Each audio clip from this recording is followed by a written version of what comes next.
Welcome to the Salmon Runs YouTube. Enjoy the video.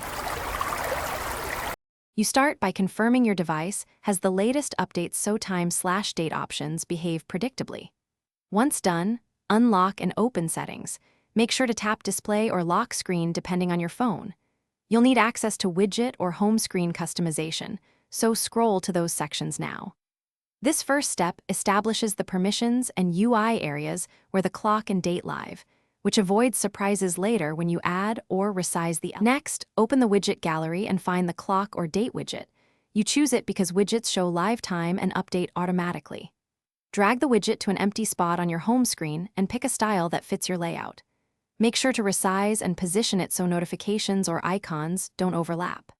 If the widget has settings, tap to adjust 12/24-hour format, time zone, and date visibility so it displays exactly how you need it. Finally, confirm system date and time uses automatic network-provided time so the clock stays accurate. Once the widget is placed and settings chosen, make sure icons and text are legible against your wallpaper. Change wallpaper or widget theme if needed. If the clock shows the wrong time, restart the device and check time zone settings.